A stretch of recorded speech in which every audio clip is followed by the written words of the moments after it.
آج کی دنیا کا ہر انسان سکون کا متلاشی، اس سکون کو حاصل کرنے کے لیے دن رات محنت میں لگا ہوا ہے اور اسی کے اوپر وہ اپنی کامیابی اور ناکامی کا مدار سمجھتا ہے۔ مگر غلط فہمی یہ ہوئی کہ جن اسباب سکون کو وہ حاصل کرتا ہے ان میں سکون ہے ہی نہیں۔ وہ یہ سمجھتا ہے کہ اگر مجھے مال مل گیا سکون مل جائے گا، اگر مجھے اچھی بیوی مل گئی تو سکون مل جائے گا، اگر مجھے بڑی زمین کا ٹکڑا مل گیا تو سکون مل جائے گا، اگر حکومت کے اختیارات مل گئے تو سکون مل جائے گا۔ اس لیے ہر بندہ زر، زمین اور حکومت حاصل کرنے کے پیچھے لگا ہوا ہے، مگر اس سب کے باوجود ان کو دلی سکون نہیں ملتا، اس لیے کہ جن چیزوں میں وہ سکون تلاش کرتے پھر رہے ہیں ان چیزوں میں سکون ہے ہی نہیں۔ قرآن مجید نے اس کا حل بتا دیا، الا بذکر اللہ تطمئن القلوب، جان لو اللہ کی یاد کے ساتھ دلوں کا اطمینان وابستہ ہے۔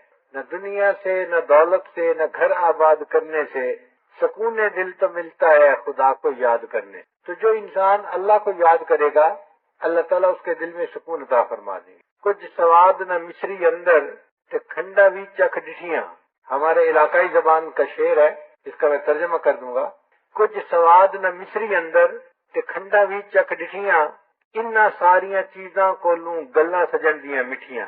کہ مصری بھی ہم نے کھائی مگر اس کو ہم نے مزیدار نہیں پایا، چینی بھی کھائی تو اس میں وہ مزہ نہیں آیا جو مزہ ہمیں اپنے محبوب کی باتوں کو سننے میں آیا ہے۔ اس لیے اللہ تعالیٰ ارشاد فرماتے ہیں، یا ایھا الذین آمنوا اذکروا اللہ ذکرا کثیرا، اے ایمان والو اللہ کا ذکر کثرت کے ساتھ کرو۔ عجیب بات ہے کہ بندہ اللہ کا ذکر کرتا ہے، اللہ تعالیٰ بندے کا ذکر کرتے ہیں۔ فرمایا فاذکرونی اذکرکم، تم مجھے یاد کرو میں تمہیں یاد کروں گا۔ اب اس کا مطلب یہ نہیں ہے کہ ہم کہیں گے اللہ اللہ اللہ اور اللہ تعالیٰ کہیں گے بندہ بندہ بندہ، نہیں، یاد کرنے کا اپنا اپنا مفہوم ہوتا ہے۔ اس کی مثال یوں سمجھیں کہ آپ کے بیٹے نے کسی بڑے افسر کو انٹرویو دینا ہے اور وہ افسر آپ کا دوست ہے، آپ اس کو فون کر کے کہتے ہیں کہ جی میرا بیٹا آپ کے پاس آئے گا انٹرویو کے لیے، آپ پلیز اس کو سلیکٹ کر لینا۔ وہ کہتا ہے بہت اچھا، وعدہ کر لیتا ہے۔ اب انٹرویو سے ایک دن پہلے آپ اپنے دوست کو پھر فون کر کے کہتے ہیں تو جی میں نے بیٹے کی بات آپ سے کی تھی، ذرا میرے بیٹے کو یاد رکھنا۔ اس کا کیا معنی ہے میرے بیٹے کو یاد رکھنا؟ کہ جب آپ فیصلہ کرنے لگیں تو میرے بیٹے کے حق میں فیصلہ کرنا، اس کی مدد کرنا، اس کے ساتھ نرمی کا معاملہ کرنا، تو اکثر کا یاد کرنا یہ کہلاتا ہے۔ اسی طرح ہم کہتے ہیں اللہ اللہ اللہ، یہ ہم نے اللہ کو یاد کیا۔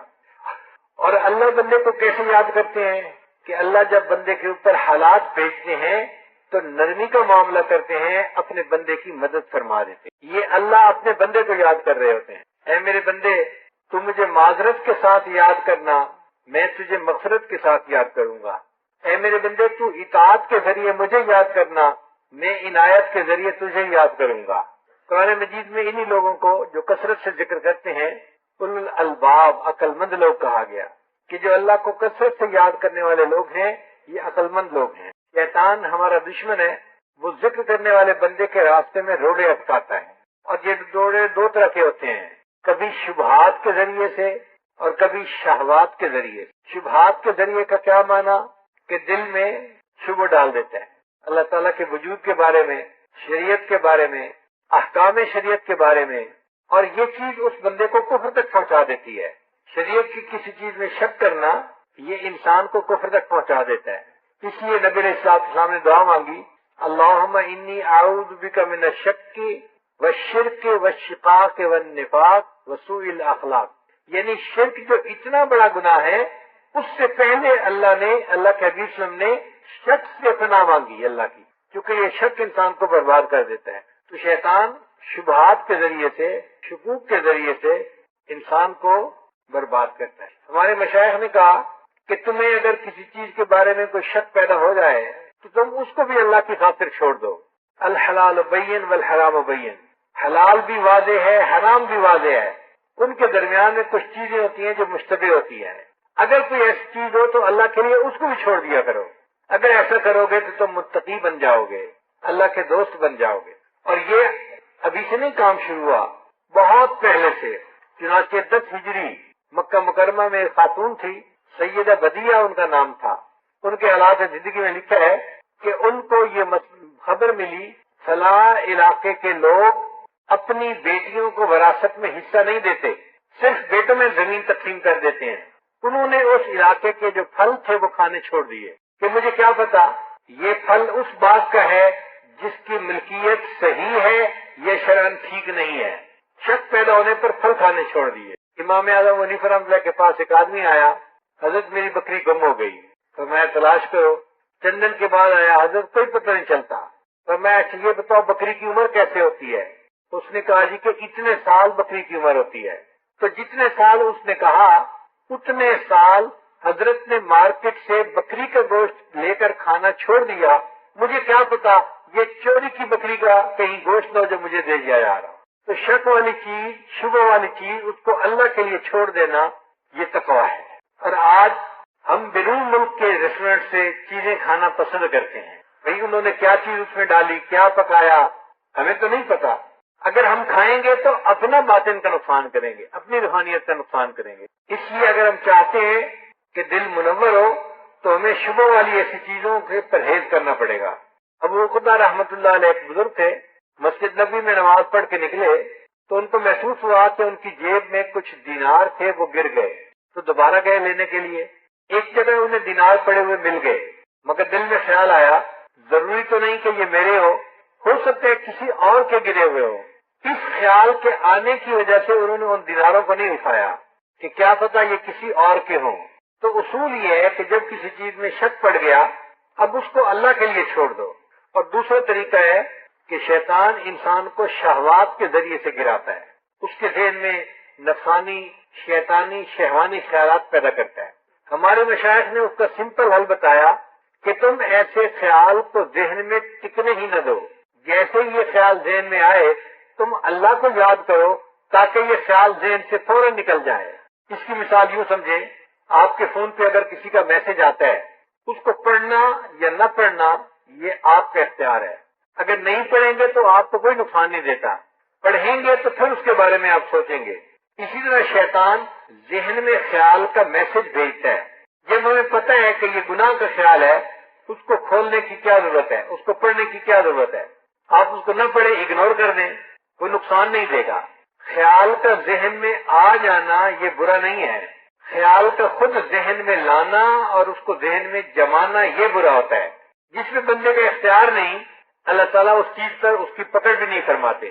شریعت کا مسئلہ ہے، جنگلی ہرن اور اڑتے پرندے کو کوئی شخص بیچ نہیں سکتا۔ کوئی نہیں کہہ سکتا جی کہ جنگل میں فلاں ہرن پھر رہا ہے، میں آپ کو بیچتا ہوں، پیسے مجھے دے دیں۔ اس کی بے ہو ہی نہیں سکتی۔ کیوں؟ کہ چیز کے اوپر قبضہ اختیار نہیں ہے، قبضہ نہیں ہے، اڑتے پرندے پر اختیار نہیں ہے۔ تو جب غیر اختیاری چیز کی بے نہیں ہو سکتی تو غیر اختیاری جو خیالات آتے ہیں اس پر بھی اللہ تعالیٰ بندے کی پکڑ نہیں فرماتے۔ یہ تو تمہارے اختیار میں ہی نہیں تھا، ہم تمہاری پکڑ کیسے کریں؟ غیر اختیاری خیالات کا آنا نہ معصیت ہے نہ مرض ہے، یہ کوئی مرض کی بات نہیں ہے۔ نیک لوگوں کو بھی خیال آ جاتے ہیں، اس کا ایک ہی حل ہے کہ اس کو اگنور کر دیا جائے، اس کو ذہن میں جگہ نہ دی جائے۔ اب اس کی ترتیب یہ ہے، پہلے ذہن میں خیال پیدا ہوتا ہے جس کو ہم وسوسہ کہتے ہیں، اور پھر وہ انسان کے اندر شہوت کو ابھارتا ہے، اور جب شہوت ابھرتی ہے تو انسان اس کے اوپر عمل کر لیتا ہے۔ تو وسوسہ، پھر شہوت، پھر عمل، یہ تین سیڑھی ہیں جو انسان چڑھتا ہے۔ اگر اس نے وسوسے کو شروع میں رد کر دیا تو یہ انسان کے لیے عبادت بن جائے گی، اس پر اللہ اس کو اجر عطا فرمائیں گے کہ شیطان نے گناہ کا خیال ڈالا مگر میرے بندے نے اس کی بحث پہ لبیک نہیں کہا، اس کی بات کو ماننا نہیں۔ تو وسوسے کو اگر شروع میں رد کر دیں گے تو یہ عبادت بن جائے گی، اور اگر اس وسوسے کو سوچنا شروع کر دیں گے تو یہ چیز عادت بن جائے گی۔ وسوسہ انسان کے اندر شہوت کو بیدار کرتا ہے، شہوت انسان کے اندر عمل پیدا کر دیتی ہے، اور عمل بالآخر عادت بن جایا کرتی ہے۔ اب ذہن میں آنے والا ہر خیال یا تو عبادت بن سکتا ہے یا عادت بن سکتا ہے۔ اگر رد کر دیں گے تو عبادت بنے گا، اللہ کی طرف سے ہمیں اجر ملے گا، اور اگر ہم اس کے بارے میں سوچیں گے تو بالآخر گناہ کر بیٹھیں گے اور یہ عادت بن جائے گی۔ اس لیے ہمارے مشائخ نے وقوف قلبی کی تلقین کی۔ وقوف قلبی کا کیا معنی؟ ہر وقت اللہ کی طرف متوجہ رہنا، ایک لمحہ بھی اللہ سے غافل نہ ہونا، لیٹے بیٹھے چلتے پھرتے ہر گھڑی ہر آن دل میں اللہ کی طرف ہو دھیان۔ تو جب کیفیت ایسی ہو کہ اللہ کے سوا کسی اور چیز کی طرف دھیان ہی نہیں جانا تو پھر یہ چیز انسان کو نقصان نہیں دے سکتی۔ یہاں پر ایک سوال پیدا ہوتا ہے، تو جی ہم کوشش تو کرتے ہیں کہ ذہن میں خیال نہ رہے، لیکن ہم کمزور ہیں، شیطان اتنا زور کا وسوسہ ڈالتا ہے کہ گناہ کی طرف طبیعت مائل ہو جاتی ہے۔ تو ہمارے مشائخ نے کہا کہ ایسے وقت میں جب گناہ کا تقاضا دل میں پیدا ہو، انسان یہ سوچے اگر میں یہ عمل کروں گا تو اللہ تعالیٰ کی نعمتیں مجھ سے سلب ہو جائیں گی اور اللہ تعالیٰ کے عذاب کا میں مستحق بن جاؤں گا۔ تو نعمتوں کے سبب ہونے کی اور عذاب میں جانے کی بات اگر آپ سوچیں گے تو گناہ سے بچنا آسان ہو جائے گا۔ قرآن مجید کی آیت ہے، انی اخاف ان عصیت ربی عذاب یوم عظیم، اور پھر اللہ تعالیٰ سے مدد مانگے کہ اے اللہ مجھے آپ ایسے وساوت سے نجات عطا فرما دیجیے، شیطان بدبخت کو میرے اوپر اختیار نہ دیجیے۔ اے اللہ جس طرح آپ نے آسمان کو زمین پر گرنے سے روک دیا، شیطان کو مجھ پر مسلط ہونے سے روک دیجیے۔ اللہ کے لیے شیطان کو روکنا آسان ہے۔ حضرت ثانی رحمۃ اللہ فرماتے ہیں کہ جو بڑے لوگ ہوتے ہیں نا، انہوں نے پہرے کے لیے اپنے گھروں کے باہر کتے رکھے ہوئے ہوتے ہیں۔ اگر کوئی ان کو ملنے کے لیے آئے تو وہ کتا نئے بندے کو دیکھ کے بھونکتا ہے۔ اب اس بندے کے پاس 3 صورتیں ہیں، ایک تو یہ کہ وہیں سے واپس اپنے گھر چلا جائے، اگر گھر چلا گیا تو اس کو اپنے اس دوست سے کبھی بھی وصل نصیب نہیں ہوگا کیونکہ یہ تو راستے سے واپس آ گیا، اور دوسرا طریقہ یہ ہے کہ اس کتے کے ساتھ لڑنا ہی شروع کر دے ڈنڈا لے کے، یہ بھی کوئی اچھی بات نہیں ہے، اپنا وقت ضائع کرنے والی بات ہے۔ اور تیسرا طریقہ یہ ہے کہ اپنے دوست کو اطلاع دے، اس کو پکارے، جی ذرا اپنے کتے کو آپ کنٹرول کیجئے۔ ہم نے دیکھا ہے کہ جس بندے نے کتا رکھا ہوتا ہے نا، وہ کتے کو اشارہ کر دیتا ہے، ٹونی پیچھے ہٹ جاؤ، تو کتا دم دبا کے پیچھے ہٹ جاتا ہے، اپنے مالک کی بات کو مانتا ہے۔ تو حضرت ثانی رحمۃ اللہ فرماتے ہیں کہ یہ شیطان اللہ رب العزت کے دروازے کا کتا ہے، جو اللہ تعالیٰ تک پہنچنا چاہتا ہے یہ کتا اس کو بھونکتا ہے۔ اب شیطانی وساوس کی وجہ سے ذکر کرنا چھوڑ دینا، مراقبت چھوڑ دینا، یہ کوئی عقل مندی کی بات نہیں ہے، یا پھر ہم شیطان کے ساتھ لڑتے ہی رہیں، یہ بھی عقل مندی کی بات نہیں ہے۔ عقل مندی کی بات یہ ہے ہم اللہ سے مدد مانگیں، اے اللہ مدد فرما دے اور ان وساوس سے ہمیں نجات عطا فرما دے۔ جب اللہ تعالیٰ مدد فرمائیں گے تو شیطان کے وساوس ختم ہو جائیں گے، ہمارے لیے اللہ کی یاد میں زندگی گزارنا آسان ہو جائے گی۔ اللہ تعالیٰ پسند کرتے ہیں کہ بندہ مجھے تنہائی میں یاد کرے، عطار ہو، رومی ہو، رازی ہو، غزالی ہو، کچھ ہاتھ نہیں آتا بن آہ سحر گائی۔ تہجد کا وقت اس کے لیے بہترین وقت ہوتا ہے۔ انسان گھر میں ہوتا ہے، اکیلا ہوتا ہے، کئی مرتبہ باقی لوگ سو رہے ہوتے ہیں تو خوب تنہائی ہوتی ہے، اس وقت میں اٹھ کے اگر مصلے پہ بیٹھے اور اپنے اللہ کے سامنے دامن پھیلائے، یا اللہ جس طرح آپ نے آسمان کو زمین پہ گرنے سے روک دیا، شیطان کو مجھ پر مسلط ہونے سے روک دیجئے، اس دعا کی برکت آپ دیکھیں گے کہ وسواس کم ہو جائیں گے۔ ہمارے مشائخ نے لکھا ہے کہ ذکر کے دوران جتنے وساوس زیادہ آتے ہیں بندے کو اس پر انعام بھی اتنا زیادہ ملتا ہے۔ ہم نے تو اپنے رب کو یاد کرنا ہے، اگر ذکر میں لذت ملے گی پھر بھی یاد کریں گے، اگر لذت ملنے کی بجائے وساوس آئیں گے پھر بھی اپنے اللہ کو یاد کریں گے، لیکن جن کو وساوس آتے ہیں ان کو اجر اللہ تعالیٰ زیادہ عطا فرما دیتے ہیں۔ جتنی کوشش کریں گے اللہ کو یاد کرنے کی، اللہ تعالیٰ کی طرف سے اتنا انعام ملے گا، اللہ تعالیٰ کی نظر عنایت اتنی زیادہ ہوگی۔ اس کو کہتے ہیں عدلے کا بدلہ۔ پوری دنیا میں یہ قانون جاری و ساری ہے، عدلے کا بدلہ۔ آپ غور کریں، ساری زندگی پرندے کیڑے مکوڑوں کو کھاتے ہیں، اور جب پرندے مر جاتے ہیں تو ان کو کیڑے مکوڑے کھا رہے ہوتے ہیں۔ ساری زندگی انسان زمین کی دی ہوئی سبزیاں اور پھل کھاتا ہے، اور جب انسان مر جاتا ہے تو انسان کے جسم کے گوشت کو زمین کی مٹی ہی کھایا کرتی ہے۔ تو ہم اگر شیطان کے ساتھ لڑیں گے تو اس کے بدلے میں اللہ کی رضا نصیب ہوگی، بدلہ ضرور ملے گا، اور اگر شیطان کی بات مانیں گے تو اس سے اللہ تعالیٰ کی ناراضگی ہوگی۔ اب اس کے لیے اپنے معمولات کو باقاعدگی سے کرنا ضروری ہے۔ ہمارے مشائخ مسجد میں اعتکاف میں، نفلی اعتکاف میں وقت گزارا کرتے تھے، روزانہ 2 گھنٹے 3 گھنٹے مسجد میں اعتکاف میں وقت گزارتے تھے۔ آج یہ عادت ختم ہو گئی، جس وجہ سے ذکر کے اثرات ہمارے اندر نظر نہیں آتے۔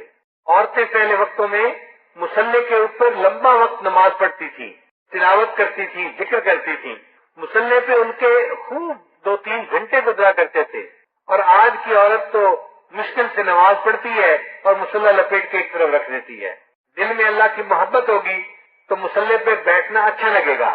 پھر جی میں ہے کہ در پہ اسی کے پڑا رہوں، سر زیر بار منت درباں کیے ہوئے، جی ڈھونڈتا ہے پھر وہی فرصت کے رات دن، بیٹھے رہیں تصور جانا کیے ہوئے. جب دل میں محبت ہوتی ہے تو دل چاہتا ہے کہ اللہ کی یاد میں بس میں بیٹھا رہوں، مجھے کوئی تنگ نہ کرے.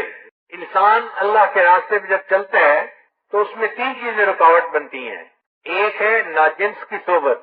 ناجنس کی صحبت سے کیا مراد؟ کہ جو بندہ اس محنت کو نہیں کر رہا وہ ناجنس ہے. تو لوگ عام دنیا دار کی صحبت میں وقت گزارتے ہیں، ان کو کیا پتا کہ اس ذکر اذکار کی کیا قیمت ہے، اس کی وجہ سے یہ ذکر میں کمزور ہو جاتے ہیں. ناجنس کی صحبت ان کو گرا دیتی ہے. دوسرا حرام غذا.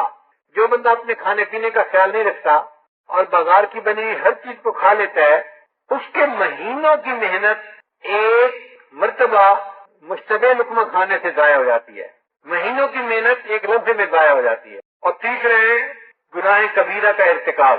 یہ 3 چیزیں اللہ کے راستے کی رکاوٹیں، ان سے بچنے کی ضرورت ہے. حدیث مبارکہ نبی اسلام نے ارشاد فرمایا، ان هذه القلوب تصدع كما يصدع الحديد اذا اصابه الماء. جیسے لوہے کو پانی لگ جاتا ہے تو لوہے کو زنگ آ جاتا ہے، اسی طرح انسان کے دل کے اوپر بھی زنگ لگ جاتا ہے. صحابہ کرام نے پوچھا، وما جلاؤها یا رسول اللہ، اے اللہ کے رسول ہم اس کا علاج کیا ہے، ہم اپنے دل کے زنگ کو دور کیسے کر سکتے ہیں؟ قال کثرت ذکر الموت و تلاوت القرآن. نبی اسلام نے فرمایا تم اپنی موت کو کثرت سے یاد کیا کرو، قرآن کی تلاوت کرو، اللہ تعالیٰ دل کے زنگ کو دور فرما دیں گے. اور ایک طریقہ یہ بھی ہے کہ انسان دوسروں کی پہنچائی ہوئی تکالیف کے اوپر صبر کرے، کیونکہ دین کے راستے پہ چلنے والوں کے بہت مخالفین بن جاتے ہیں، حاسدین بن جاتے ہیں.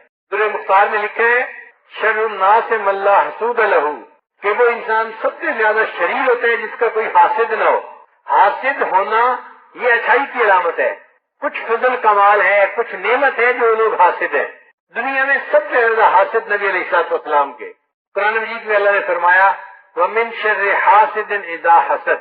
آپ دیکھیے امام اعظم حنیفہ رحمۃ اللہ علیہ کو اللہ نے کتنا فضل و کمال عطا فرمایا، اور ان کے کتنے حاسدین. سب سے زیادہ انہی کے اوپر لوگ بات کرتے ہیں اور بے بنیاد باتیں کر رہے ہوتے ہیں. تو حاسدین کی ان باتوں پہ صبر کرنا یہ انسان کے درجات کو اللہ کے ہاں بڑھا دیتا ہے.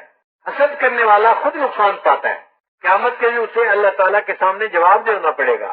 جب اصحاب کہف کے کتے کو دیکھیں گے نا کہ جنت جا رہا ہے، تو پھر حاسدین کہیں گے ہم انسان ہو کر جہنم میں بھیجے جا رہے ہیں اور یہ کتا ہو کے جنت میں جا رہا ہے. پھر اللہ تعالیٰ فرمائیں گے وہ کتا تھا اور اصحاب کہف نے نہیں بھونکا، تم انسانوں کے وقت کے علماء اور اولیاء کے اوپر بھونکتے ہیں، اب تمہارا ٹھکانہ جہنم ہی ہوگی. انسان کی فطرت ہے، اسے اچھائی نظر نہیں آتی، برائی جلدی نظر آ جاتی ہے.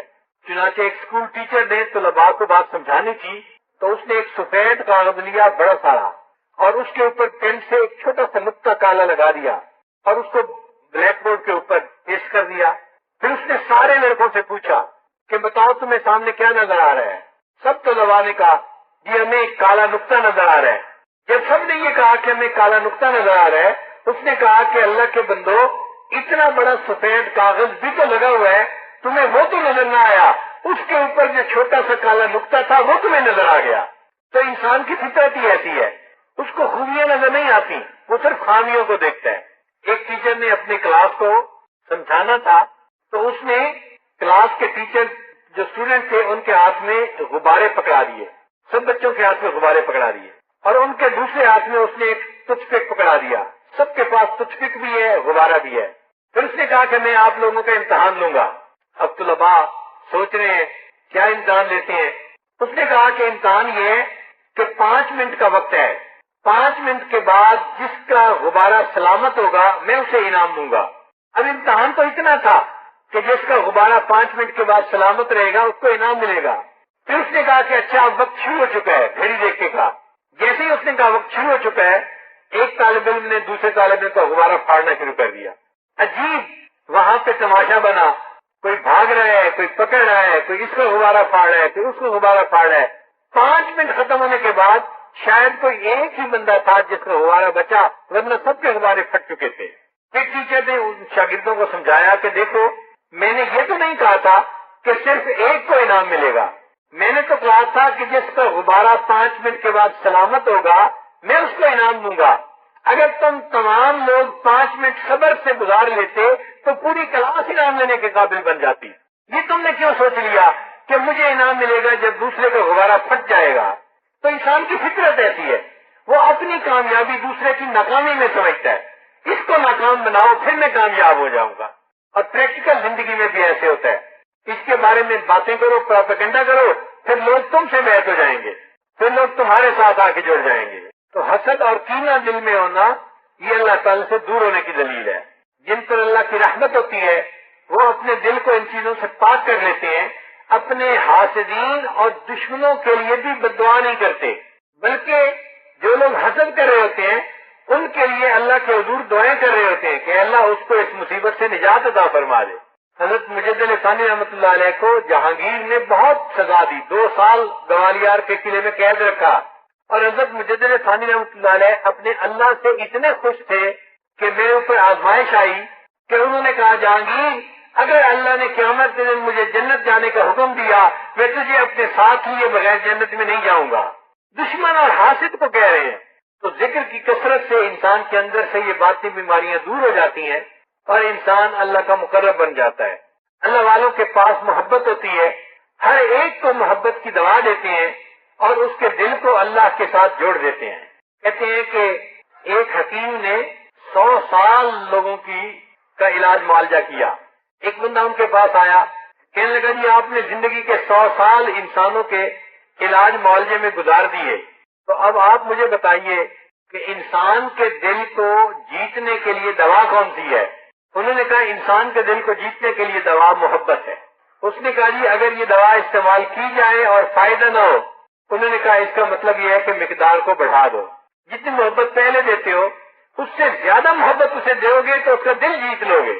تو اللہ والوں کے پاس محبت ہوتی ہے جس سے وہ دل جیتتے ہیں اور بندے کو اللہ کے ساتھ جوڑ دیتے ہیں۔ جس کو یہ نعمت نصیب ہو جائے اس پر اللہ تعالیٰ کا خاص فضل ہوتا ہے۔ تو اللہ کا ذکر کثرت کے ساتھ کریں، اس ذکر کی برکت سے اللہ تعالیٰ لوگوں کے دلوں میں عزتیں پیدا کر دیں گے۔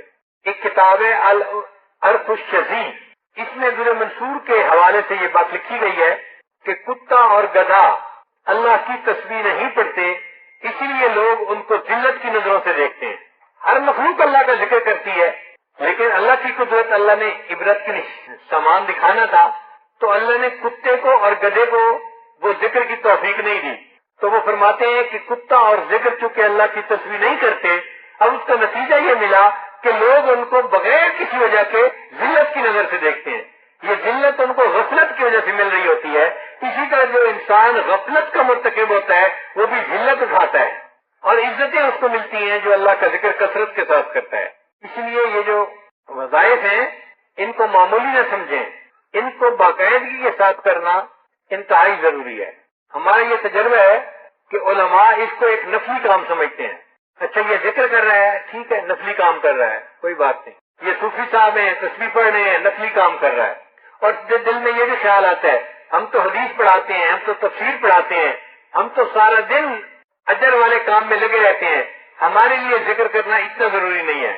قرآن مجید میں اللہ فرماتے ہیں اے میرے حبیب صلی اللہ علیہ وسلم فَإِذَا فَرَغْتَ فَانصَبْ وَإِلَىٰ رَبِّكَ فَارْغَب، جب آپ اپنے منصب سے فارغ ہوں، دعوت و تبلیغ سے، وَإِلَىٰ رَبِّكَ فَارْغَب، اپنے رب کی طرف رجوع کیجیے، رغبت کیجیے۔ تو اگر نبی علیہ السلام کو یہ حکم ہے تو جو نبی علیہ السلام کے ورثاء ہیں ان کو بھی تو یہی حکم ہے نا۔ تو ہمیں بھی چاہیے کہ ہم اپنا وقت فارغ کریں اور اس وقت میں بیٹھ کے اللہ کو یاد کریں۔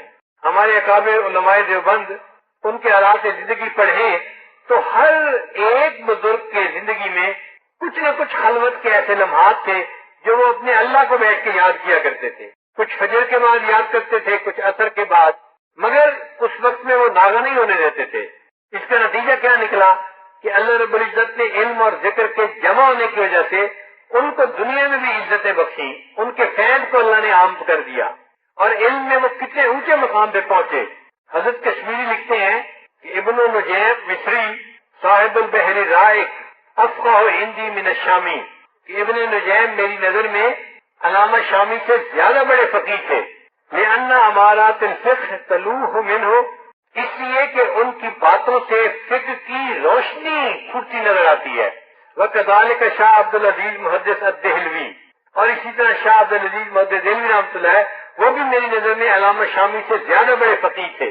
وکذالک شیخ مشایخنا مولانا رشید احمد گنگوہی افقہ عندی من الشامی، اور میری نظر میں مولانا رشید احمد گنگوہی رحمۃ اللہ علیہ وہ بھی علامہ شامی سے زیادہ بڑے فقیہ تھے. تو دیکھو اللہ نے ان کو کیا درجہ عطا کیا تھا علم میں.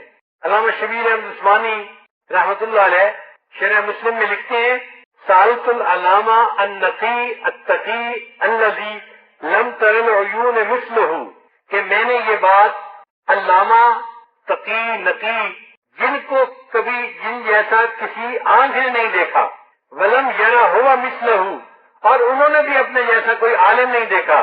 ولو کان فی سالف الزمان، اگر وہ پہلے وقتوں میں ہوتے، اگر وہ پرانے وقتوں میں ہوتے، لکان لہ شان فی طبقۃ اہل العلم عظیم، تو طبقہ اہل علم میں ان کی عظیم شان ہوتی.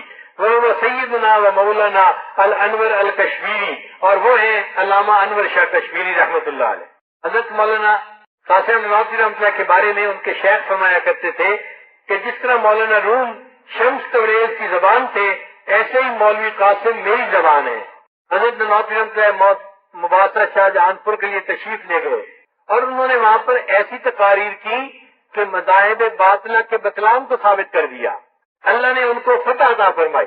یہ خبر جب حضرت مولانا رشید احمد گنگوہی رحمۃ اللہ علیہ کو ملی تو ان کی آنکھوں میں آنسو آ گئے. شاگردوں نے پوچھا حضرت یہ تو خوشی کی خبر ہے کہ قاسم نانوتوی رحمۃ اللہ کو اللہ تعالیٰ نے کامیاب فرما دیا، آپ رو رہے ہیں؟ فرمانے لگے ہاں، میری آنکھوں سے آنسو اسی آ گئے کہ اللہ نے میرے بھائی کو جس مقصد کے لیے پیدا کیا تھا اس نے اس مقصد کو پورا کر دیا، اب وہ ہم سے جدا ہو جائے گا. اور پھر اسی سال حضرت مولانا قاسم رحمۃ اللہ علیہ کی وفات بھی ہو گئی. تو علامہ رشید احمد گنگوہی رحمۃ اللہ علیہ کا یہ حال تھا. علامہ انور شاہ کشمیری رحمۃ اللہ کا علمی مقام ایسا تھا. حضرت گنگوہی کے بارے میں سائیں توکل شاہ امبال بھی مجذوب تھے، فرمایا کرتے تھے کہ میں نے ایک شخص کو مجلس نبوی میں مسند افتاء پر فائل دیکھا ہے کہ نبی علیہ الصلوۃ والسلام کی محفل میں یہ بندہ فتوے کی جگہ کے اوپر بیٹھا ہوا تھا، اللہ نے اس کو فتویٰ میں وہ مقام عطا فرمایا ہے. یہ عبد الرحیم ولایتی ایک عالم ایک ولی تھے، فرماتے تھے کہ میں نے اس شخص کو میں نے دیکھا ہے کہ اس شخص کا قلم عرش الہی کو دیکھ کر چلتا ہے. حضرت مولانا فضل الرحمان گنج مراد آبادی رحمۃ اللہ علیہ کا ایک خادم حضرت گنگوہی رحمۃ اللہ کو ملنے کے لیے گیا. جب واپس آیا تو مولانا فضل الرحمان گنج مراد آبادی رحمۃ اللہ نے اس سے سوال کیا کہ بتاؤ انہوں نے آپ کو کیا کہا؟ اس نے کہا کہ جی مجھے انہوں نے یہ کہہ کے بھیجا کہ اپنے پیر سے کہنا کہ خلق محمد ہی اختیار کریں اور ضبط سے کام لیں. حضرت مولانا فضل الرحمان گنج مرادی رحمۃ اللہ کی طبیعت میں ذرا جلال تھا، کوئی چھوٹی موٹی غلطی کرتا تو فوراً ڈانٹ دیتے تھے. تو اس کی انہوں نے نشاندہی کی کہ اپنے پیر سے کہنا کہ خلق محمد ہی اختیار کریں اور ضبط سے کام لیں. تو جب اس نے یہ کہا تو مولانا فضل الرحمان گنج مراد آبادی رحمۃ اللہ نے فرمایا کہ یہ لوگ میرے پاس اپنا دل سنوارنے کے لیے نہیں آتے، فقط تعویذ لینے کے لیے آتے ہیں، تو مجھے ان کی تربیت کے لیے ان کو ڈانٹنا پڑتا ہے. اور جب ضبط کی بات آئی تو حضرت نے فرمایا کہ میں اس شہزادے جیسا ضبط کہاں سے لاؤں کہ جو سمندر کے سمندر پی کر بیٹھا ہے اور ڈکار بھی نہیں لیتا. اللہ نے اتنا علم ان کو دیا ہے. اسی لیے حضرت گنگوہی رحمۃ اللہ کے شاگردوں کو دیکھو تو ان کے علمی بلندی کا پتہ چلتا ہے. ان کے شاگرد تھے حضرت مولانا الیاس رحمۃ اللہ علیہ اور حضرت مولانا خلیل احمد سہارنپوری رحمۃ اللہ علیہ. تو جب بھی ذکر میں انسان بیٹھتا ہے تو اللہ تعالیٰ کی طرف سے رحمتوں کا نزول ہوتا ہے. نزلت علیہم السکینہ، ان پر سکینہ نازل ہوتی ہے. اب جب سکینہ نازل ہوگی تو پھر اس کے اثرات تو ہوں گے نا انسان پر. یہ کیسے ہو سکتا ہے کہ رحمت کی بارش ہو اور بندے پہ اثر نہ ہو؟ اثرات تو ہوں گے. جب اثرات ہوں گے تو صاف ظاہر ہے کہ پھر انسان کی کیفیات ہوں گی، جو کہ اثرات کی وجہ سے کیفیات ہوتی ہیں. آپ دیکھیں عام طور پر جب بارش برستی ہے نا تو زمین کے اندر سے کچھ نہ کچھ جڑی بوٹیاں ضرور نکل آتی ہیں. ہاں کوئی پتھریلی زمین ہو تو بات اور ہے، ورنہ عام طور پر اس لیے جب بارش کا موسم ہوتا ہے نا، برسات کا موسم، تو خوب ہریالی ہوتی ہے. کہتے ہیں نا جی کہ ساون کے اندھے کو ہرا ہی ہرا نظر آتا ہے.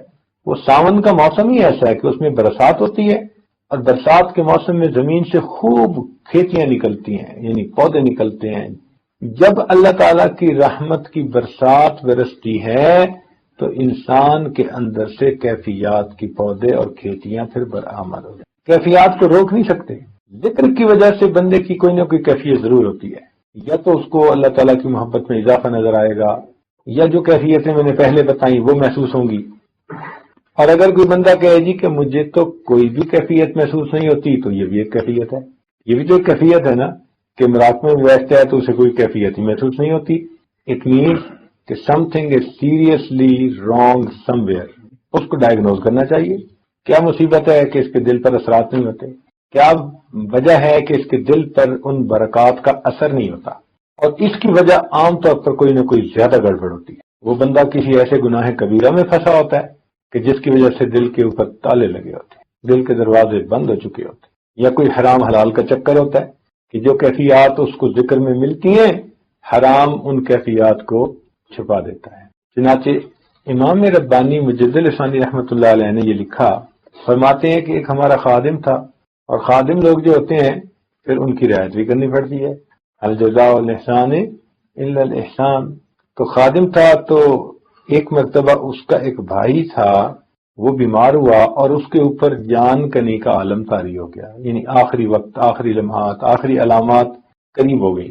تو اس خادم نے آ کر کہا کہ حضرت میرا بھائی ہے، اگر آپ مہربانی فرمائیں تو آپ تشریف لے چلیں، دعا بھی فرما دیں اور اس موقع پر اس پر توجہ بھی فرما دیں، تو اس کا معاملہ اچھا ہو جائے گا، خاتمہ بالخیر ہو جائے گا۔ حضرت فرماتے ہیں کہ میں اس کے ساتھ وہاں گیا، دعا بھی کی اور میں توجہ بھی کی، لیکن توجہ کرنے کے بعد میں نے دیکھا کہ اس کے دل پہ کوئی اثر نہیں۔ فرماتے ہیں میں بہت دیر بیٹھا رہا اور توجہات ڈالتا رہا، مگر اس بندے کے دل پہ کوئی اثر نہیں تھا۔ اب ذرا سوچنے کی بات ہے کہ 1000 سال کا مجدد، اتنی روحانیت والی شخصیت کہ پورے 1000 سال میں جس قدر انسانوں کو فیض پہنچے گا وہ ان کے قلب کے ذریعے سے پہنچے گا۔ مجدد کا یہ مطلب ہوتا ہے جیسے امت کو فیض پہنچ رہا ہے نبی علیہ الصلوۃ والسلام کے ذریعے سے۔ نبی السلام نے فرمایا انما انا قاسم واللہ یعطی، اللہ تعالیٰ عطا کرنے والا ہے اور میں تو تقسیم کرنے والا ہوں۔ تو یہ قلوب کے ذریعے سے، جیسے تار کے ذریعے سے بجلی ہمارے گھر پہنچتی ہے، تار کے ذریعے سے بجلی پہنچتی ہے۔ دیکھیں بھائی، بارش کون برساتا ہے؟ اللہ رب العزت۔ بارش کون برساتا ہے؟ اللہ تعالیٰ برساتا ہے، مگر بادل اس کے لیے ذریعہ بن جاتے ہیں۔ سمجھ گئے؟ اولاد کون دیتا ہے؟ اللہ رب العزت دیتا ہے، مگر ماں باپ اس کے لیے ذریعہ بن جاتے ہیں۔ اسی طرح دلوں میں نور کون دیتا ہے؟ اللہ دیتا ہے، مگر پیر استاد اس کے لیے ذریعہ بن جاتے ہیں۔ تو یہ تو سمجھ میں آنے والی بات ہے کہ انسان کے دل میں براہ راست اللہ تعالی کی طرف سے نور آ جائے، اس کے لیے قلب کو کسی درجے کا بنانا پڑتا۔ اب اس کو آپ یوں سمجھ لیں کہ جیسے ایک ہوتا ہے پلانٹ، بجلی کا ہائی وولٹیج پہ ہوتا ہے، اب اس ہائی وولٹیج پلانٹ کے آگے ایک ٹرانسفارمر لگا ہوتا ہے، تو ٹرانسفارمر کے ایک طرف تو یہ بجلی کا بلب لگا ہوتا ہے اور دوسری طرف ہائی وولٹیج ہوتا ہے۔ آپ کا کیا خیال ہے اگر یہ بلب کو ڈائریکٹ ہائی وولٹیج کے ساتھ لگا دیں تو پھر کیا ہوگا؟ فیوز ہو جائے گا نا، اس لیے کہ اس میں استعداد ہی نہیں ہے۔ اسی طرح مخلوق میں استعداد ہی نہیں کہ بلا واسطہ اللہ تعالیٰ کی طرف سے فیض حاصل کر سکے۔ نبی علیہ الصلوۃ والسلام پوری مخلوق کے لیے اس کا ذریعہ بنے، ان کو اللہ تعالیٰ نے وہ صلاحیت دی، وہ نعمت دی، وہ برکت دی کہ وہ اللہ رب العزت سے براہ راست وہ نعمت حاصل کر سکے۔ اس لیے معراج کے موقع پر اللہ فرماتے ہیں فَأَوْحَى إِلَىٰ عَبْدِهِ مَا أَوْحَىٰ۔ اب وہ محبوب اور محب میں کیا باتیں ہوئیں اور کیا ملاقاتیں ہوئیں وہ تو اللہ تعالیٰ ہی بہتر جانتا ہے۔ تو اللہ رب العزت کے محبوب کی یہ شان ہے کہ وہ اللہ رب العزت سے ان رحمتوں اور برکتوں کو لیتے ہیں اور آگے پوری مخلوق کو جو رحمت نعمت ملتی ہے محبوب کے واسطے سے۔ بات کی سمجھ آ گئی؟ محبوب کے واسطے سے۔ اسی طرح ہم لوگ جو ہیں، ہمارے اور نبی علیہ السلام کے درمیان ہمارے مشائخ کے قلوب موجود ہیں۔ فرض کرو آپ کا قلب اس عاجز کے قلب کے ساتھ نتھی ہے، اس عاجز کا قلب شیخ اپنے شیخ حضرت مرشد عالم رحمۃ اللہ ان کے قلب کے ساتھ نتھی ہے، ان کے شیخ کے ساتھ۔ تو یہ آپس میں قلوب کا ربط ہے، اور یہ تمام قلوب جا کر سیدنا صدیق اکبر عنہ کے قلب سے جڑتے ہیں، اور ان کا قلب نبی علیہ السلام کے قلب سے جڑا، اور نبی علیہ السلام کا قلب مبارک اللہ رب العزت کی ساتھ کے ساتھ جڑا، تو یوں برکتیں آتی ہیں، یوں رحمتیں آتی ہیں۔ تو اس لیے اب اس آدمی کو جو مراقبے میں بیٹھتا ہے، یہ جب مراقبے میں بیٹھے گا تو اس کو کیفیات تو محسوس ہوں گی ہی صحیح، اور اگر کیفیت محسوس نہیں ہو سکتی تو یہ بھی کیفیت ہے، اس کی بھی کوئی نہ کوئی ریزن ہے۔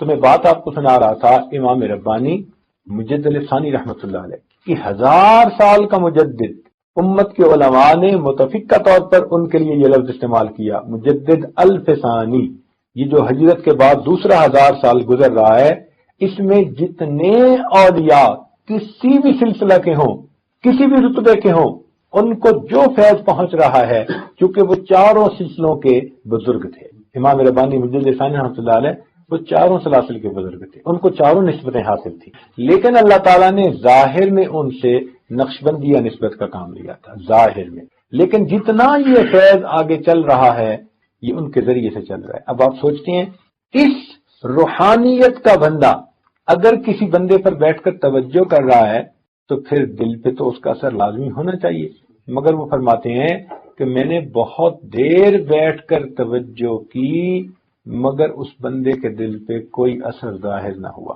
فرماتے ہیں میں بہت پریشان ہوا اور میں اللہ تعالیٰ کی طرف متوجہ ہوا، میرے اللہ میرے مولا رحمت فرما دے اور اس بات کو میرے اوپر واضح کر دے، اس بات کو میرے اوپر واضح کر دے۔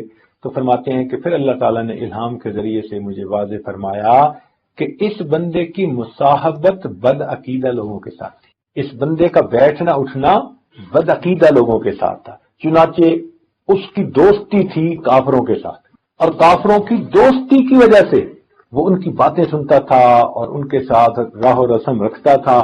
اس کی ظلمت ایسی تھی کہ وقت کے مجدد نے بھی توجہ ڈالی تو اس بندے کے دل پہ اثر نہ ہو سکا۔ تو اگر انسان مراقبے میں بیٹھے اور اس کو کیفیت کچھ بھی محسوس نہ ہو تو یہ انڈیکیشن ہے کہ یہ ای سی یو سیکشن کا مریض ہے، ایکسٹینسو کیئر یونٹ، اس کو وہاں داخلہ دینا چاہیے، اس کو جا کے ہاسپٹلائز ہونا چاہیے، گھر بیٹھ کے علاج نہیں ہوگا۔ جب ذرا بڑی بیماری ہوتی ہے نا تو پھر لے کے بھاگتے ہیں یا نہیں ہاسپٹل میں بندے کو، کہتے ہیں کہ ہم گھر سے نہیں جانے دیں گے، بیوی کہتی ہے جی میں نہیں جانے دیتی، والد کہتا ہے، والدہ کہتی ہے نہیں، سب کہتے ہیں جلدی لے جاؤ جلدی لے جاؤ، بھگاتے ہیں جلدی لے جاؤ۔ اسی طرح بعض لوگ روحانی اعتبار سے ای سی یو سیکشن کے مریض ہوتے ہیں، ان کو بھی پھر شیخ کے پاس آ کے ایڈمٹ ہونا پڑتا ہے، پھر ان کو خانقاہ میں کچھ وقت ساتھ گزارنا پڑتا ہے، پھر ان کو سفر میں حضر میں شیخ کی صحبت میں رہنا پڑتا ہے۔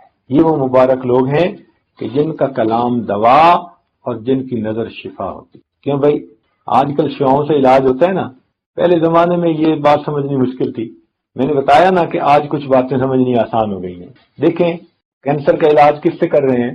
کیمو تھراپی، شعاؤں کے ذریعے سے۔ آج کل انسان کے اندر اگر سٹون ہو نا تو اس کو کس سے توڑتے ہیں؟ لیزر کے ذریعے۔ تو اگر دنیا کی بیماریوں کا علاج شعاؤں کے ذریعے سے ہو سکتا ہے تو کیا روحانی بیماریوں کا علاج شعاؤں کے ذریعے سے نہیں ہو سکتا؟ تو یہ مشائخ کی نگاہیں بھی تو شعائیں ہوتی ہیں، تو اس لیے یہ نگاہ جو ہے نا، تیرا علاج نظر کے سوا کچھ اور نہیں، تیرا علاج نظر کے سوا کچھ اور نہیں، تو نظر کا اثر ہوتا ہے۔ اچھا اس کی دلیل شرعی طور پر دوں میں، حدیث پاک میں آتا ہے ایک صحابی تھے تو ان پر اثر ہو گیا، بیماری محسوس کرنے لگے، تو نبی علیہ السلام نے فرمایا کہ بھئی تمہیں اپنے فلاں بھائی کی نظر لگ گئی، تو اس کو اتارنے کا طریقہ بتا دیا۔ اور حدیث پاک میں آتا ہے العین حق، کہ نظر کا لگ جانا ٹھیک ہے، نظر لگ جاتی ہے، نظر اپنا اثر کر دیتی ہے۔ اب بتائیں جس نظر کے اندر دشمنی ہے، حسد ہے، عداوت ہے، بغض ہے، حرص ہے، طمع ہے، اگر وہ نظر دوسرے بندے پہ اثر دکھا دیتی ہے تو اللہ والوں کی وہ نظر جس کے اندر رحمت ہو، شفقت ہو، محبت ہو، عنایت ہو، پھر وہ نظر اپنا اثر کیوں نہیں دکھا سکتی؟ تو اسی اللہ والوں کی بھی نظر لگ جاتی ہے۔ جیسے لوگوں کو بری نظر لگ جاتی ہے تو برے اثرات نکل آتے ہیں، اور اللہ والوں کی جب نظر لگ جاتی ہے تو پھر اچھے اثرات نکل آتے ہیں۔ اس بندے کے دل میں اللہ تعالیٰ کی محبت بڑھ جاتی ہے، اس کی زندگی بدل جاتی ہے، اس کو اللہ تعالیٰ کے ساتھ وصل کی تمنا دل میں پیدا ہو جاتی ہے۔ تو امام ربانی مجدد ثانی رحمۃ اللہ علیہ فرماتے ہیں کہ میں نے اس پر بہت دیر توجہ ڈالی مگر اس توجہ کے اثرات ظاہر نہ ہوئے۔ بھئی معمول تو تھا انگریزی میں ٹٹ مٹ کرنے کا، لیکن مجبوری یہ ہے کہ مجھے یہ بیانات اب اردو میں کرنے پڑ رہے ہیں، اس لیے کہ مجھے انگریزی میں لفظ ہی نہیں ملتے۔ اب بتائیں میں توجہ کو انگریزی میں کیا کہوں گا، فیض کو انگریزی میں کیا کہوں گا، مجھے تو سمجھ نہیں آتی۔ ان الفاظ یا ان ٹرمز کا انگریزی میں ترجمہ کرنا اور سمجھانا بس میں ہی نہیں ابھی۔ تجلیات کا ترجمہ کیا کریں گے آپ؟ ہمارے پاس تو تجلیات اور صفات اور شؤونات اور پتہ نہیں کیا کیا الفاظ ہیں، ہر لفظ صحیح معنوں میں سمجھا دیتا ہے کہ کیا چیز نازل ہو رہی ہے۔ تو اس لیے چونکہ مجھے خاص ٹاپک پہ گفتگو کرنی تھی ذکر قلبی کے اوپر، اب دیکھیں ایک بندے کا قلب جاری ہو گیا، آپ سمجھ گئے نا، لیکن انگریزی میں کیسے سمجھاؤں گا؟ یہ ذرا انگریزی والے بیٹھے ہوئے ہیں ماشاءاللہ، یہ بتا دیں کہ جی انگریزی میں قلب جاری ہونے کو کیا کہتے ہیں۔ ہمیں تو انگریزی نہیں آتی، ہم نے تو سیکھی ہوئی ہے، ان کی تو مادری زبان ہے، یعنی شروع سے ہی انگریزی سیکھی، پیدا ہی اس ماحول میں ہی ہوئے ہیں، اور ہم تو انگریزی بھی بولتے ہیں تو دیسی لہجے میں، اور یہ تو ماشاءاللہ انگریزی کے سب عاشرہ کے قاری ہیں ان کا تو لہجہ بھی وہی ہوتا ہے۔ تو ان سے پوچھ لیں کہ یہ قلب جاری ہونے کو کیا کہیں گے انگریزی میں، ہمیں تو سمجھ نہیں ہے۔ اگر میں آپ کو انگریزی میں سمجھانا چاہوں کہ قلب جاری ہونا کیا ہوتا ہے تو میرے پاس الفاظ نہیں کہ میں سمجھا سکوں قلب جاری ہونا، لیکن اردو میں اگر میں کہوں گا تو آپ سمجھ جائیں گے کہ قلب جاری ہونا کس کو کہتے ہیں۔ تو اس مجبوری کی وجہ سے بالخصوص آج کی گفتگو میں نے اردو زبان میں کی تاکہ میرے لیے سمجھانا آسان، آپ کے لیے سمجھنا آسان، اور جن کو سمجھ بالفرض نہیں آتی ان سے گزارش ہے کہ وہ بھی سمجھنے کی کوشش فرمائیں۔ ہم جیسے انگلش میں بولنے کی کوشش کرتے ہیں، آپ ذرا اردو میں سمجھنے کی کوشش بھی فرما لیں۔ یہ تو نہیں نا کہ آپ کہیں جی نہیں ہم تو انگلش ہی سمجھیں گے، کوئی آپ نے بھی ٹھیکہ تو نہیں نہ لیا ہوا انگلش کا۔ تو ہم بھی کچھ قدم اٹھا رہے ہیں کہ ٹٹ مٹ بولنا سیکھ رہے ہیں، اور آپ بھی کچھ مہربانی فرمائیں اردو سمجھنا سیکھیں تاکہ افہام و تفہیم آسان ہو جائے ہمارے لیے۔ تو مسئلہ یہ تھا کہ اتنے بڑے بزرگ کی توجہ کا اثر اس لیے نہ ہوا کہ اس بندے کا بیٹھنا اٹھنا کفار کے ساتھ تھا، اور کفار کی صحبت کی وجہ سے، تعلق اور دوستی کی وجہ سے اس کے دل کے اوپر ایسی ظلمت تھی کہ اب فیض اس کے اوپر اثر نہیں کر رہا۔ تو اس لیے اگر کسی پر ذکر کرنے کے باوجود اثر مرتب نہیں ہوتا، یہ بھی ایک کیفیت ہے اور اس کی بھی کوئی نہ کوئی ریزن ہوتی ہے۔ تو یہ طے شدہ بات ہے کہ جو بندہ ذکر کرے گا تو اس کے اثرات اس کے اوپر یقینی ہوں گے، یہ ممکن ہی نہیں۔ اس لیے آپ کو ایک گر کی بات بتاؤں کہ بغیر بتائے پیروں کو اندازہ ہو جاتا ہے کون ذکر مراقبہ کرتے ہیں اور کون نہیں کرتا۔ وہ کوئی عالم غیب نہیں ہوتے، عالم غیب اللہ رب العزت کی ذات ہے، مگر ان کے پاس فراست ہوتی ہے، اور وہ فراست کیا ہوتی ہے کہ ان کو اللہ تعالیٰ سمجھا دیتے ہیں۔ اب میں آپ کو ایک موٹی سی بات بتا دوں کہ بھئی جب ذکر کے اثرات یقینی بندے پر ہوتے ہیں تو مجھے ایک بات بتائیں کہ اگر کوئی بندہ پابندی سے ذکر کر رہا ہے تو اثرات اس کے اوپر ہوں گے نا، اور اگر اثرات ہوں گے تو وہ پیر سے پوچھے گا نا۔ اب جو پوچھے ہی نہ کبھی، جو سبق کی بات ہی نہ کرے، جو مراقبے کا تذکرہ ہی نہ کرے، اور پیر سے پوچھے ہی نہ کیفیت، خط ہی نہ لکھے، فون نہ کرے، ملے تو بھی مراقبے کا تذکرہ نہ کرے، یہ اس بات کی علامت ہوتی ہے کہ یہ صاحب ذکر و اذکار کو پابندی سے نہیں کرتے۔ جو کرنے والے ہوتے ہیں ان کا فوراً پتہ چل جاتا ہے، شیخ کو اندازہ ہو جاتا ہے کون کتنا ذکر کرنے والا ہے۔ اللہ تعالیٰ یہ بات سجھا دیتے ہیں، یہ کوئی علم غیب نہیں ہے، یہ ایک تجربہ کہہ سکتے ہیں، فراست کہہ سکتے ہیں، انسان کی بصیرت کہہ سکتے ہیں۔ جیسے ڈاکٹر ہوتا ہے، وہ ایسے بندے کو دیکھتے ہی بتا دیتا ہے کہ اس کو ملیریا ہے، اس نے ٹیسٹ کوئی نہیں لیا ہوتا، اس نے کچھ نہیں، بس اس نے تھوڑی سی علامات کچھ دیکھی ہوتی ہیں تو فوراً کہہ دیتا ہے جی آپ کو یہ ہے، اور واقعی وہی ہوتا ہے۔ تو جیسے جسمانی بیماری کے طبیب دیکھتے ہی بتا دیتے ہیں، ایسے ہی بسا اوقات مشائخ دیکھتے ہی سالک کی کیفیت کو پہچان لیتے ہیں، اس کے اندر کیا ہے اور کیا نہیں ہے۔ مگر آج کل کے سالک بھی بڑے ہوشیار ہیں، ڈاکٹر کے پاس جاتے ہیں تو ٹو دی پوائنٹ مرض بتاتے ہیں، اور پیروں کے پاس آتے ہیں تو بالکل صحیح بات نہیں بتاتے۔ خواب بھی بتائیں گے نا تو خواب کا وہ حصہ جو ان کی اپنی سمجھ کے مطابق اچھا ہے وہ بتائیں گے، اور اسی خواب کا وہ حصہ جو ذرا گڑبڑ ہے وہ چھپائیں گے۔ تو پیروں کو in between the line read کرنا پڑتا ہے، جو کہنے والا کہہ رہا ہوتا ہے نا، ضروری نہیں کہ 100% بات ویسی ہو، وہ کچھ وہ کہہ رہا ہوتا ہے اور کچھ شیخ درمیان میں پڑھ بھی رہا ہوتا ہے۔ تو سمجھ ان کو لگ رہی ہوتی ہے. اس لیے اثرات اور کیفیات جب بھی بندے پر ہوں گی وہ ضرور رابطہ کرے. یہ کیسے ہو سکتا ہے کہ وہ اپنے جو ہے وہ فزیشین سے ڈاکٹر سے رجوع نہ کرے؟ ذرا کھانسی ہوتی ہے فلاں ہوتی ہے تو ڈاکٹر کو فوراً فون کر کے پوچھ لیتے ہیں. تو اگر بندے کو کیفیات محسوس ہو رہی ہوگی تو کیوں نہیں بتائے گا؟ اس لیے پھر وہ رابطہ از خود بخود رکھتا ہے.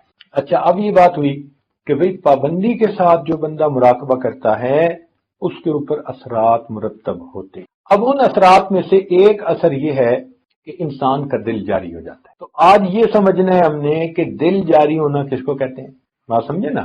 آج کیا سمجھنا ہے ہم نے بیٹھ کے اس محفل میں کہ دل جاری ہونا کس کو کہتے ہیں. کیونکہ پرانے حضرات ہیں، سالکین ہیں، کچھ علماء ہیں، تو ان کے سامنے تو اس قسم کی بات کھولی جا سکتی ہے نا. عام محفلوں میں اس کا تذکرہ کرنا مناسب نہیں ہوتا، نہ آپ نے تذکرہ کبھی سنا ہوگا.